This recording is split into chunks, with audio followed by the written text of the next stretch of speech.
The connection between the mind and the body is a subtle but powerful one. Emotional turmoil can sap your energy, reduce your efficiency, cause poor health, and of course, steal your chances for happiness. Here's Dr. Peale with some thoughts on reversing this process and restoring your vitality.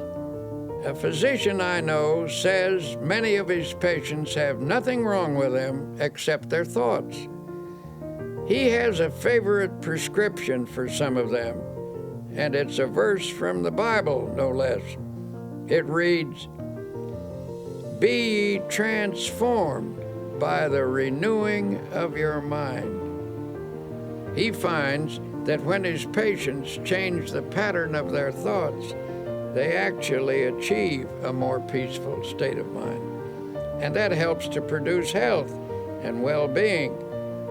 Many people can benefit from such a prescription of prayer, faith, and dynamic spiritual thinking. Here's an example. The sales manager of a large company had experienced a serious decline in both ability and energy. He had once been a man of outstanding efficiency and power, but in the last year or so, he lost his creative skill and sales were slipping badly. 2 vacations brought no improvement. This man's physician recommended to the company president that his patient come to our religio-psychiatric clinic for an interview. When he arrived, he was rather indignant at being sent to a church. "This is a pretty pass," he fumed, "when they send a businessman to a preacher. I suppose you're going to pray with me and read the Bible," he said irritably. "Well, I wouldn't be surprised," I answered, "for sometimes our trouble lies in an area where prayer and the therapy of the Bible can have an important effect." He proved most sullen and uncooperative until I was finally forced to say to him, "Listen, I want to tell you bluntly that you'd better cooperate with us or you're going to be fired." "Who told you that?" he demanded. "Your boss," I replied. "In fact, he says that unless we can straighten you out, as much as he regrets it, you're through." You never saw such a stunned expression on anybody's face. "What do you think I ought to do?" he finally stammered. "A person often gets himself into the state you're in," I replied, "because the mind is filled with fear, anxiety, tension, resentment, guilt, or a combination of all of these.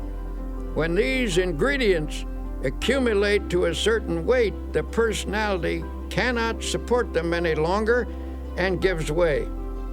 Normal sources of emotional, spiritual, and intellectual power become clogged up. The person becomes bogged down by resentment, fear, or guilt.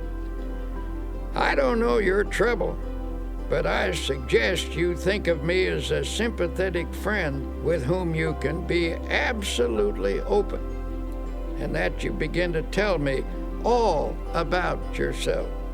I emphasize the importance of concealing nothing and of emptying whatever fears, resentments, or guilt feelings might be in his mind."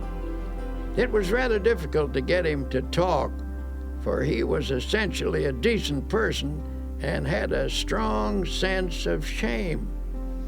In due course, the troubles came out.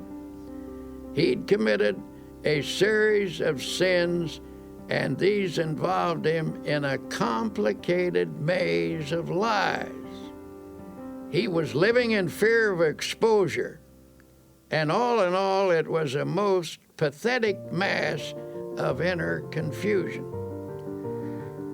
I shall never forget the way he reacted when it was all over. Standing on his feet, he began to stretch. He stood on tiptoes, reaching his fingers toward the ceiling, and then took a deep breath. "My," he said, "I feel good." It was a dramatic expression of release and relief. Then I suggested that he pray and ask God to forgive him and to fill him with peace and cleanness. "Do you mean for me to pray aloud?" he asked dubiously. "I never did that in my whole life." "Yes," I said, "it's a good practice, one that will strengthen you." It was a simple prayer, and as best as I can recall it, this is what he said. "Dear Lord, I've been an unclean man, and I'm sorry for the wrong I have done. I've poured it all out to my friend here. I now ask you to forgive me and to fill me with peace. Also, make me strong so that I will never repeat these actions. Help me to be clean again, and better, lots better." He went back to his office that very day. Nothing was ever said to him, and it did not need to be, for soon he got back into stride and regained his position as one of the best sales managers in his city. Later, I met his president, who said, "I don't know what you did to Bill, but now he certainly is a ball of fire." "It wasn't me," I replied. "God did it." Every thoughtful person who has ever considered the matter realizes that doctors are right when they tell us that grudges, resentment, jealousy, vindictiveness, hate, and so on are attitudes that produce poor health. The effects of anger are among the worst. Have a fit of anger and experience for yourself that sinking feeling in the pit of your stomach, that sense of sickness. Chemical reactions in the body are set up by emotional outbursts, which in turn result in feelings of ill health. Should these continue, either violently or in a simmering state, over a period of time, the general condition of the body will deteriorate. Violent negative emotions place great strain upon the heart. One doctor describes how common it is for a person's blood pressure to jump 60 points almost instantly in response to an outburst of anger. A colleague of his suffered from a heart condition and knew that he was at the mercy of anyone who could annoy him. His death, in fact, resulted from a heart attack caused by a fit of anger when he forgot to discipline himself.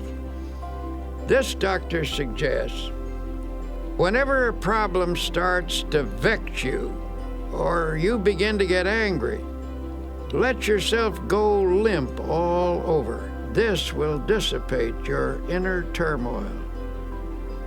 In a speech to the American College of Physicians, Dr. Edward Weiss of Temple University Medical School stated that emotions and feelings are quite as real as germs and no less respectable in their power. The pain and suffering of diseases caused primarily by the emotions are no more imaginary than those caused by bacteria. For example, chronic victims of pains and aches in the muscles and joints may be suffering from nursing a smoldering grudge against someone, possibly close to them. And usually a patient is completely unconscious of his own role in developing the disease. Such persons are often suffering from a disorder of their feelings, often linked to a marital or parent-child problem. I was once told about a woman who came to her doctor complaining that her hands kept breaking out, a problem which was diagnosed as eczema. This doctor encouraged his patient to talk about herself. It turned out that she was a very rigid, unhappy person, and he encouraged her to see a psychiatrist for help. The psychiatrist saw at once that there was some irritating situation in her life that she was translating outwardly in the form of a skin rash. Thus, she was taking out on her own body the urge to scratch something or someone. The doctor finally put it to her bluntly. "What's eating you? You're peeved at something, aren't you?" He reported that she stiffened up like a ramrod and marched right out of the office, so he knew he'd been on target. A few days later, she came back. Due to the agony of the eczema, she was ready to let him help her, even if it meant she had to give up a hatred. It turned out to be a family argument about a will. This woman felt she'd been unfairly treated by a younger brother. When she got rid of her hostility and made up with her brother, the eczema vanished within 24 hours. Such cases go on and on. When people allow their emotions to get the better of them, their body responds by breaking down in small or sometimes in large and grave ways. How we think we feel physically has a definite effect on how we do feel. If your mind tells you you're tired or ill, the nerves and the muscles accept that as a fact. On the other hand, if you convince yourself that you feel refreshed and healthy, energy and well-being can also be generated. The body is designed to produce all the energy you need over an amazingly long period of time. To have good health, a person must take reasonable care of his body with proper diet, exercise, sleep, and so on. To complete the prescription, a well-balanced emotional life is also necessary. When body, mind, and spirit work harmoniously, energy is continuously replenished. The longer I live, the more I'm convinced that neither age nor circumstance needs to deprive us of energy and vitality. If you are feeling under par, I recommend that you do a very scrupulous self-analysis. Honestly ask yourself if you're harboring any ill will or resentment or grudges, and if so, cast them out. Every day and every night of your life, these feelings eat away at you. Emotional ills sap your energy, reduce your efficiency, cause poor health, and of course, they steal your chances for happiness. And yet some people still think that when the Bible tells us not to hate or get angry, it is theoretical advice. The Bible is not theoretical. It is our greatest book of wisdom. It is filled with practical advice on living and on health. Since irritation, anger, hate, and resentment have such a powerful effect on our health, what is the antidote? Obviously, the solution is to fill the mind with attitudes of goodwill, forgiveness, faith, love, and an indomitable spirit. To get you started in conquering such negative emotions, here are some practical suggestions. 1. Remember that anger is an emotion, and an emotion is always warm, even hot. To reduce an emotion, cool it. We all know that when a person gets angry, hands clench, the voice rises stridently, muscles tense, the body becomes rigid. Physically, you become poised to fight with adrenaline shooting through your body. To counter this reaction, deliberately oppose the heat of this emotion with coolness. Freeze it out. Use your will to keep your hands from clenching by holding your fingers out straight. Deliberately reduce the tone of your voice. Bring it down to a whisper. Slump in a chair or even lie down if possible. Remember, it's difficult to argue in a whisper or even get mad while lying down. 2. At the moment, it may be a bit hard to pray, but try it anyway. At least conjure up a picture of God in your mind and try to think of Him angry as you are. You can't do it, and the effort will serve to puncture your hostility. 3. Instead of counting to 10 when you feel anger mounting, try the first 10 words of the Our Father. Our Father, who art in heaven, hallowed be thy name. Say that 10 times and your anger will lose its power over you. 4. Anger is an emotion which is sometimes the accumulation of many minor irritations. These irritations, each rather small, gather force as one is added to another, finally bursting forth in a fury. To dry up the tiny drops that feed the great river of anger, make a list of everything that irritates you, no matter how inconsequential it may seem. Then make each separate irritation a special object of prayer. Get a victory over each, one at a time. Instead of destroying all of your consolidated anger, use prayer to snip away at each annoyance that feeds it. 5.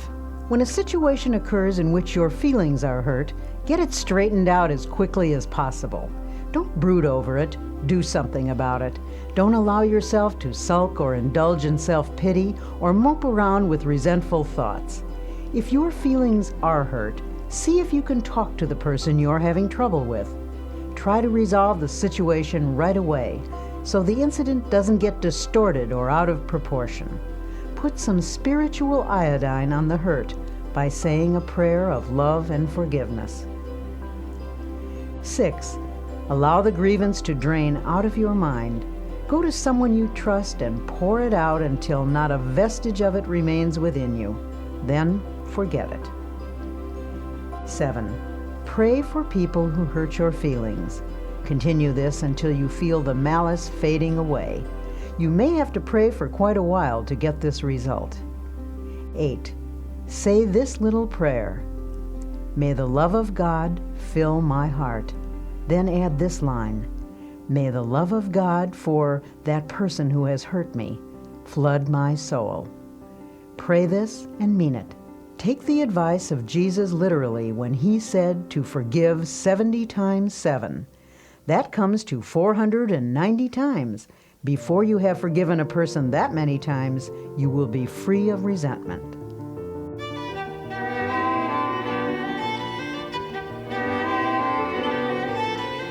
Worry can have a devastating effect on your physical and emotional health.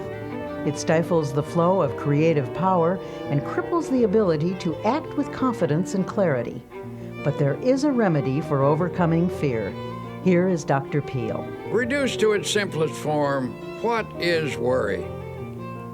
Basically, worry is an unhealthy and destructive mental habit. But if you're a worrier, you weren't born with the habit. You acquired it. And like any habit or acquired attitude, you can cast worry from your mind. A famous psychiatrist asserts that anxiety is the great modern plague. Professionals tell us that fear is the most disintegrating enemy of the human personality, that worry is the most subtle and destructive of all human diseases, that thousands of people are ill because of dammed up anxiety. Because these sufferers are unable to expel their anxieties, they've turned their problems inward, causing many forms of ill health. The destructive quality of worry is indicated by the word itself, which is derived from an old Anglo-Saxon word meaning to choke. If someone were to put his fingers around your throat and press hard, cutting off the flow of air and blood, it would be a dramatic demonstration of what you do to yourself by long-held and habitual worry. The worrier, so it seems, is not likely to live as long as the person who learns to overcome his worries. A study of some 450 people who lived to be 100 years of age found that the following reasons contributed to their long and contented lives. 1, they kept busy. 2, they used moderation in all things. 3, they ate lightly and simply. 4, they got a great deal of fun out of life. 5, they were early to bed and early to rise. 6, they were free from worry and fear, especially the fear of death. 7, they had serene minds and faith in God. Have you ever heard a person say, "I'm almost sick with worry," and then add with a laugh, "But I guess worry never really makes you ill"? But that is where they are wrong. Worry can make you ill. The problem is we worry not only with our minds, but with our hearts, brains, and every other part of ourselves. No matter what the cause of worry and fear, its effect can be noted in the cells, tissues, and organs. But don't be discouraged. There is a remedy that will bring you sure relief. You can overcome your worries. The first step is simply believing you can. For whatever you believe you can do, with God's help, you can do. Here then is a practical procedure which will help to eliminate abnormal worry from your daily life. Practice emptying the mind daily.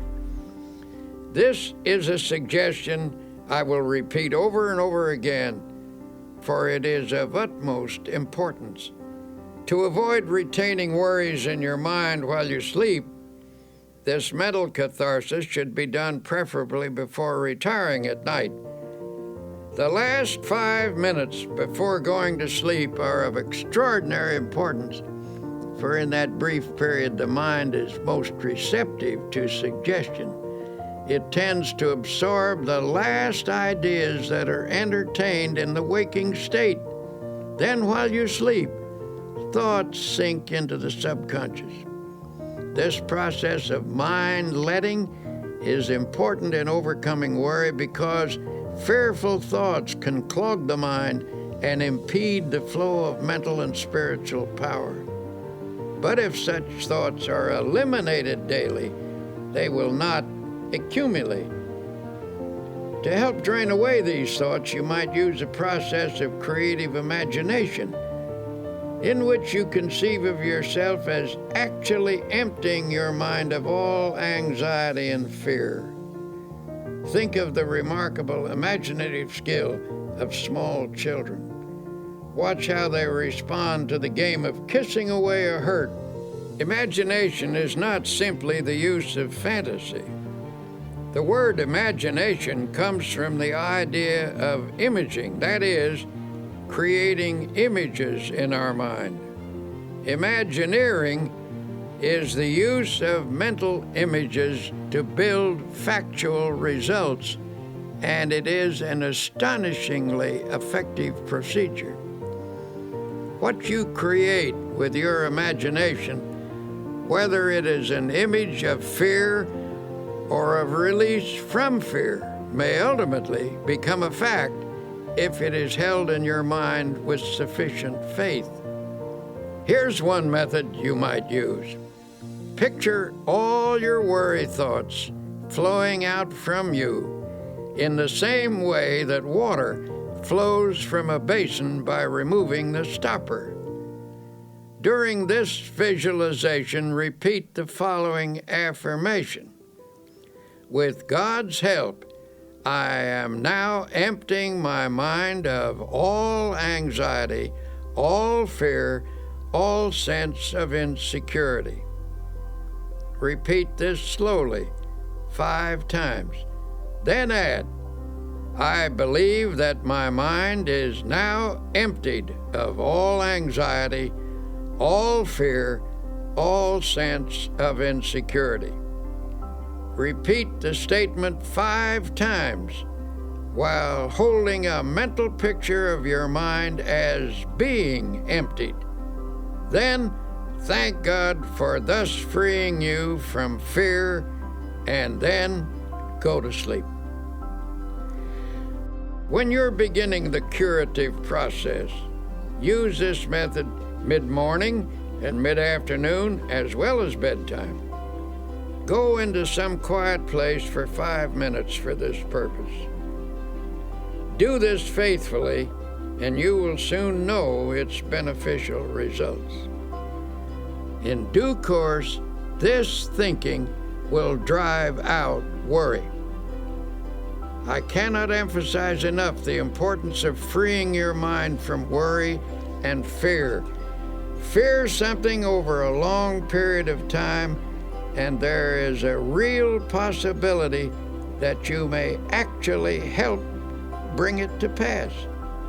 The Bible contains a line which is one of the most terrible statements ever made, terrible in its truth. It's this: "For the thing which I greatly feared is come upon me." Of course it will.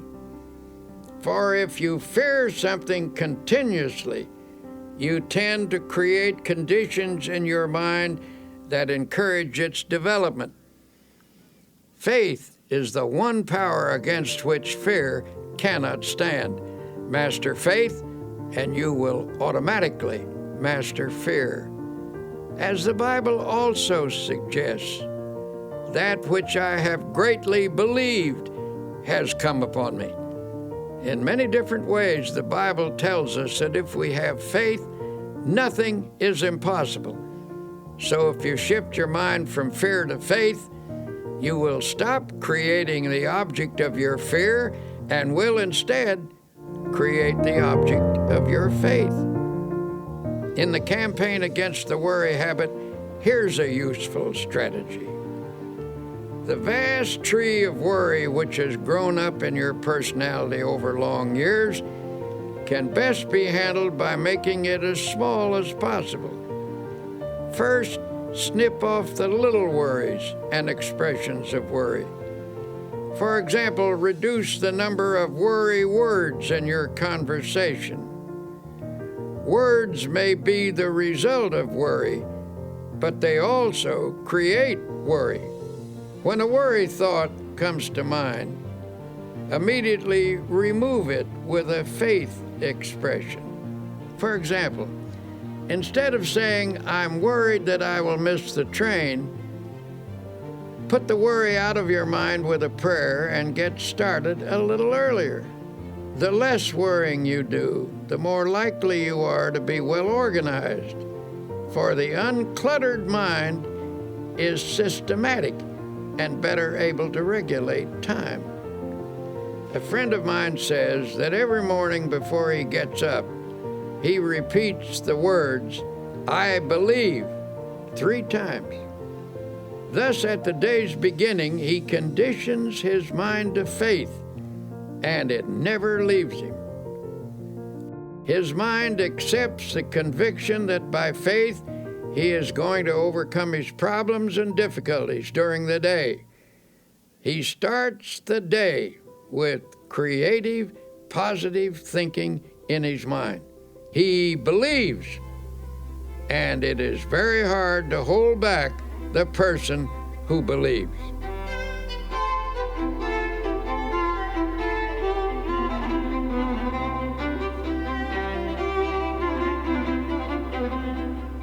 Many people fail to overcome troubles such as worry because they allow a problem to seem complicated.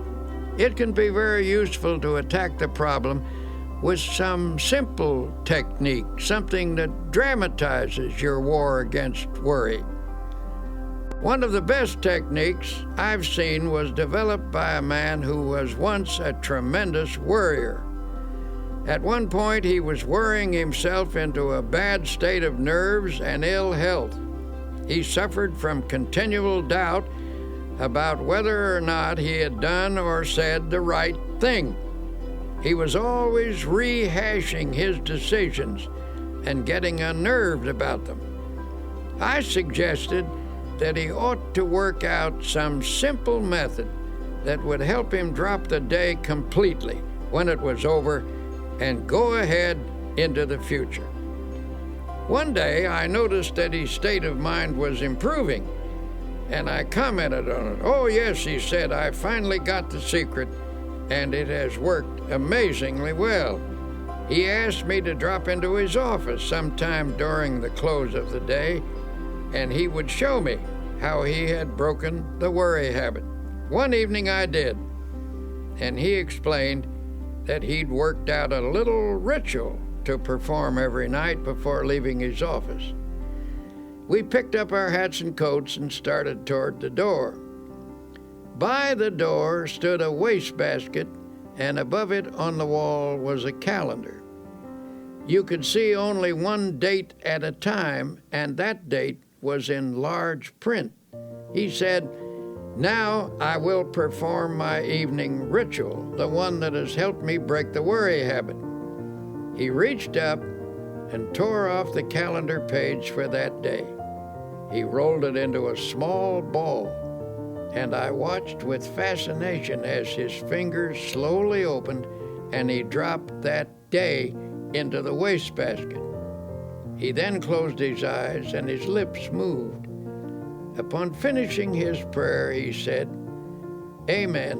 Okay, the day is over. Come on, let's go out and enjoy ourselves." As we walked down the street, I asked, "Would you mind telling me what you said in that prayer?" He laughed and said, "I don't think it is your kind of prayer." "Well, I pray something like this: Lord, you gave me this day. I didn't ask for it, but I was glad to have it. I did the best I could with it, and you helped me, and I thank you. I made some mistakes. That was when I didn't follow your advice, and I'm sorry about that. Forgive me. But I had some victories and some successes too, and I'm very grateful for your guidance. But now, Lord, mistakes or successes, victories or defeats, the day is over, and I'm through with it. So I'm giving it back to you. Amen." Well, perhaps that isn't an orthodox prayer, but it certainly proved to be an effective one. He dramatized the finishing of the day, and he set his face to the future, expecting to do better tomorrow. When the day is over, God blacks it out by bringing down the curtain of night. This man cooperated with God's method, and his past mistakes and failures gradually lost their hold on him. He was released from the worries that accumulated from his yesterdays. His anti-worry formula is also described in these words from the Bible. "But this one thing I do, forgetting those things which are behind, and reaching forth unto those things which are before, I press toward the mark for the prize of the high calling of God in Christ Jesus."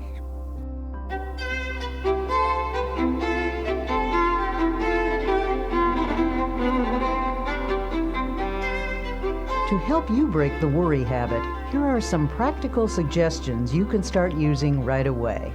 1. Say to yourself, "Worry is a very bad mental habit. I can change any habit with God's help." 2. You can become free of worry by practicing the opposite and stronger habit of faith. With all the strength and perseverance you can command, start practicing faith. 3. How do you practice faith? Here's a good way to begin. First thing every morning before you rise, say out loud, "I believe." 4. Recite this prayer frequently. "I place this day, my life, my loved ones, my work in the Lord's hands. There is no harm in the Lord's hands, only good. Whatever happens, whatever results, if I am in the Lord's hands, it is His will and it is good." 5. Practice saying something positive about everything. For example, don't say, "This is going to be a terrible day." Instead, affirm, "This is going to be a glorious day." Don't say, "I'll never be able to do that." Instead, Affirm with God's help, I will do that. 6. Shoot an injection of faith into all your conversations. A group of people talking pessimistically can infect every person in the group with negative feelings. But by talking up rather than down, you can drive off that depressing atmosphere and make everyone feel hopeful. 7. One reason you're a worrier is because your mind is literally saturated with thoughts of gloom, defeat, and apprehension. To counteract these, mark every passage in the Bible that speaks of faith, hope, and happiness. Commit each to memory. Say them over and over again until they saturate your subconscious mind. Then the subconscious will return to you what you have given it, namely optimism, not worry. 8. Help others cure the worry habit. In helping another to overcome worry, you get greater power over it within yourself. 9. Every day of your life, conceive of yourself as living in partnership and companionship with God. If He actually walked by your side, would you be worried and afraid? Well then, say to yourself, He is with me.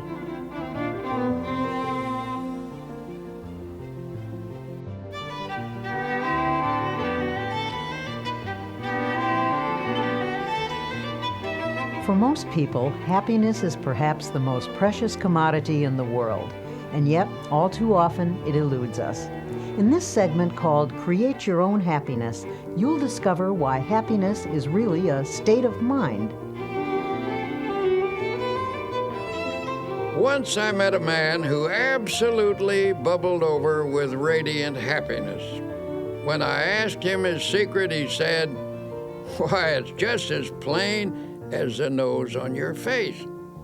When I get up in the morning, I realize I have two choices, either to be happy or unhappy. And what do you think I do? I just choose to be happy, and that's all there is to it." Now, that may seem a superficial response, but I recall that Abraham Lincoln, who nobody could accuse of being superficial, said that people were just about as happy as they made their minds up to be.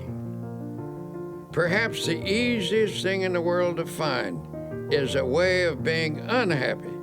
Just choose unhappiness. Go around telling yourself that things aren't going well, that nothing is satisfactory, and you can be quite sure of being unhappy. But say to yourself, things are going nicely, life is good, I choose happiness, and you can be quite sure of having your choice. Children are much more adept at finding happiness than most adults. The adult who can carry the spirit of a child into middle and old age is a kind of genius, for he will preserve the truly happy spirit with which God endows the young. The subtlety of Jesus Christ is remarkable, for he tells us that the way to live in this world is to have a childlike heart and mind. In other words, never get old or dull or jaded in spirit. Don't become super sophisticated. A 9-year-old was asked what makes her happy. She listed her playmates, her school, her church, and her family. That list incorporates all the elements that are important in adult life, too. Your friends and associates, your work, your place of worship, and the home circle where you find love. There you have happiness in a nutshell. And the happiest time of your life is in relation to those factors. Here are a few other things that some boys and girls said made them happy. Street lights reflected on a river, smoke rising from a chimney, the moon in the clouds, red velvet, a swallow flying, water being cut at the bow of a boat, a fast train rushing, a builder's crane lifting something heavy, looking into deep, clear water. There is something of the most sublime element of the universe expressed in these things. To become a happy person, have eyes that see romance in the commonplace, a child's heart, a clean soul, and spiritual simplicity. Unfortunately for many people, unhappiness is their most frequent state of mind. But since a fundamental desire of every human being is for that state of existence called happiness, something should be done about all this misery. So many real problems are created by life itself, difficulties over which we have little or no control.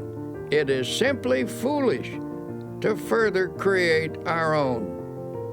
But the truth is, by our thoughts and attitudes, we distill out of the ingredients of life either happiness or unhappiness for ourselves. We can manufacture unhappiness simply by our thinking. We do this, for example, when we habitually take on negative attitudes, such as, everything is going to turn out badly, or other people are always getting what they don't deserve, or how come I never get what I want. Unhappiness is further increased when we saturate our minds with resentment, hate, fear, and worry. Well then, if we ourselves create such a large proportion of our unhappiness, how can we produce happiness instead? An incident from one of my railroad journeys may suggest an answer. One morning, a half dozen of us were shaving in the men's lounge. As always in such close quarters after a night on a train, this group of strangers was not disposed to be cheerful. There was little conversation, and that little was mostly mumbled. Then a man came in wearing a broad smile. He greeted us all with a bright good morning, but received rather unenthusiastic grunts in return. As he went about his shaving, he was humming a happy little tune. It got a bit on the nerves of some of the men, and finally one said rather sarcastically, "You certainly seem to be happy this morning. Why all the cheer?" "Yes," the man answered. "As a matter of fact, I am happy.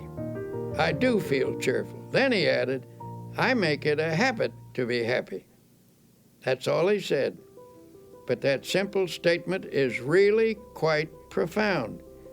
For happiness depends to an important degree upon the habit of mind we cultivate.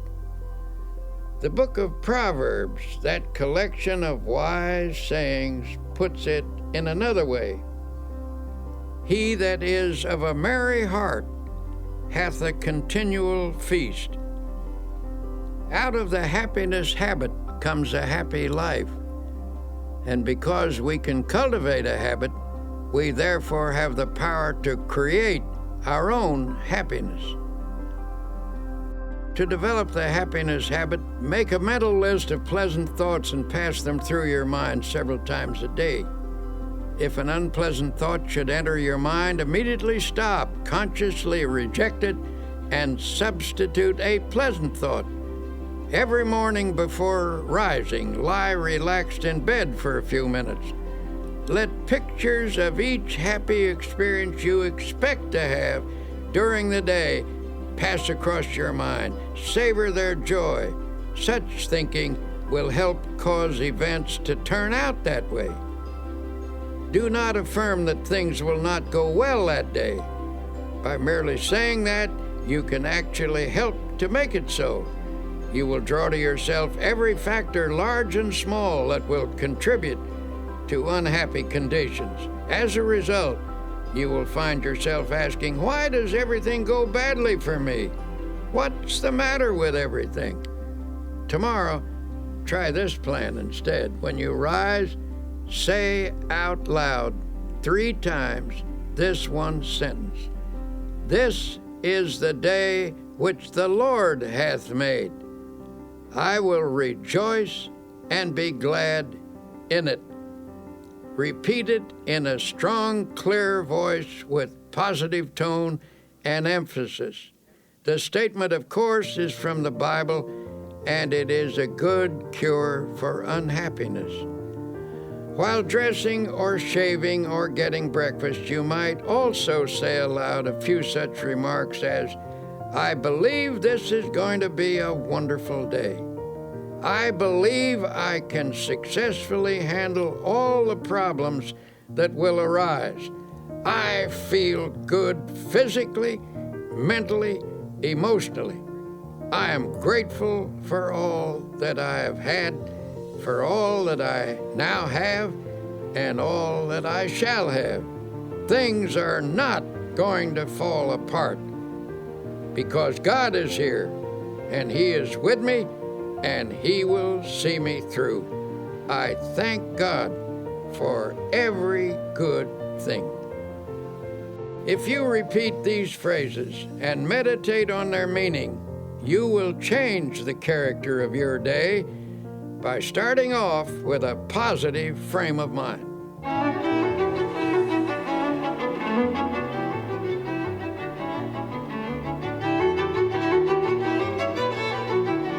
And yet it is not enough to practice even such important techniques as these unless throughout the day you also base your actions upon fundamental principles of happy living. One of the most simple and basic of such principles is that of human love and goodwill. One man who truly knew happiness was a friend of mine named Ralston Young, who was once famous as Red Cap number 42 in New York City's Grand Central Station. This man carried bags for a living, but his real job was living the Spirit of Christ. As he carried a person's suitcase, he tried to share a little Christian fellowship. He carefully watched a customer to see if there was any way he could give them more courage and hope. One day, he was asked to take an elderly lady down to her train. As he wheeled her into an elevator, he noticed there were tears in her eyes. He asked the Lord how he could help her, and the Lord gave him an idea. As he wheeled her off the elevator, he said with a smile, "Ma'am, if you don't mind my saying so, that is a mighty pretty hat you're wearing." She looked up at him and said, "Why, thank you. And I might add," he said, "that sure is a pretty dress you have on. I like it so much." This appealed to her, and despite the fact that she wasn't feeling well, she brightened up and asked, "Why in the world did you say those nice things to me? It's very thoughtful of you." "Well," he said, "I saw how unhappy you were. I saw that you were crying, and I just asked the Lord how I could help you. The Lord said, speak to her about her hat. The dress," he added, "was my own idea." When he asked her if she didn't feel well, she told him that she was in constant pain. She asked him, "Do you by any chance know what it means to be in pain all the time?" Ralston had an answer. "Yes, ma'am, I do. A long time ago I lost an eye, and it hurt like a hot iron day and night. But," she said, "you seem to be happy now. How did you do it?" By this time he had her in her seat in the train, and he said, "Prayer, ma'am, just by prayer." Softly she asked, "Does prayer, just prayer, take your pain away?" "Well," answered Ralston, "perhaps it doesn't always take it away. I can't say that it does, but it always helps to overcome it so it doesn't seem like it hurts so much. Just keep on praying, ma'am, and I'll pray for you too." Her tears were dried now, and she looked up at him with a smile. took him by the hand and said, "You've done me so much good." A year passed, and one night at the station, a young woman came to see Ralston. She said, "I bring you a message from the dead. Before she died, my mother told me to find you and to tell you how much you helped her last year when you took her to the train in her wheelchair. She will always remember you, even in eternity, for you were so kind and loving and understanding." Then the young woman burst into tears and sobbed in her grief. Ralston stood quietly watching her.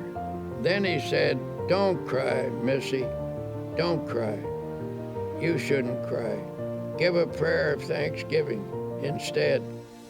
She was surprised by this response, and Ralston went on, "Why, because many people have become orphans much younger than you. You had your mother a long, long time, and besides, you still have her. You will see her again. She is near to you now, and she always will be near to you. Maybe she is with us right now, the two of us, as we talk." The sobs ended and the tears dried. Ralston's kindness had the same effect on the daughter as it had on the mother. In this huge station with thousands of people passing by, the two of them felt the presence of the Divine One, he who inspired this red cap to go around in this way, spreading love. As Tolstoy said, "Where love is, God is." And we might add, where God and love are, there is happiness. So a fundamental principle in creating happiness is just to practice love. In my travels about the country, I have been fortunate to encounter an increasing number of genuinely happy individuals. These are people who have been practicing the kinds of techniques I'm describing to you. Recently, after finishing a lecture, a big, strapping, fine-looking man invited me to a party. Well, I must admit, from the way he described it, it didn't sound at all like my kind of party. I was hesitant, afraid I might cramp everyone's style. So I began to make excuses. "Oh, don't worry," he said. "This is your kind of party. You'll get the kick of your life out of it." So I went along with my buoyant friend, and he introduced me to a large group of joyous and exuberant people. I looked around for a bar, but there wasn't any. When I remarked that these people must have stopped somewhere before coming here, my host was shocked. "Stopped somewhere? Why, don't you understand? These people have got the spirit all right, but not the kind of spirit you're thinking of. I'm surprised at you. Don't you realize what makes this crowd happy? It's so simple. They've found God as a living, vital, honest-to-goodness reality. Yes, they've got the spirit all right, but it isn't the kind that you get out of a bottle. They've got the spirit in their hearts." Then I saw what he meant. This wasn't a crowd of pious, stodgy people. Some were leaders of that town, business people, lawyers, doctors, teachers, and a lot of simpler folk besides. And they were having a wonderful time, talking about God, and doing it in the most natural manner imaginable. They were telling one another about the changes that had occurred in their lives through spiritual power. Those who have the naive notion that you can't laugh and be lighthearted when you're religious should have been in on that party. Well, I left that evening with a Bible verse running through my mind. "In him was life, and the life was the light of men." That was the light that I saw on the faces of those happy people, an inner light reflected outwardly on their faces. And it came from an effervescent spiritual something that they had taken into themselves. Life means vitality, and these people obviously were getting their vitality from God. Through faith in God and in themselves, they had found the power that creates confidence and happiness. If you want to create a little more happiness in your life, here are a few ideas. 1. Remember it is primarily your thoughts and attitudes that determine how happy you are. Never allow resentment, hate, fear, or worry to dominate your thoughts. 2. Make it a habit to be happy. You can cultivate this habit, so you do have a choice. As the book of Proverbs says, "He that is of a merry heart hath a continual feast." 3. Practice happy thinking. Make a mental list of pleasant thoughts and pass them through your mind several times each day. If an unpleasant thought should enter your mind, immediately stop, consciously reject it, and substitute a pleasant one. 4. Each day when you arise, say this one sentence out loud. "This is the day which the Lord hath made. I will rejoice and be glad in it."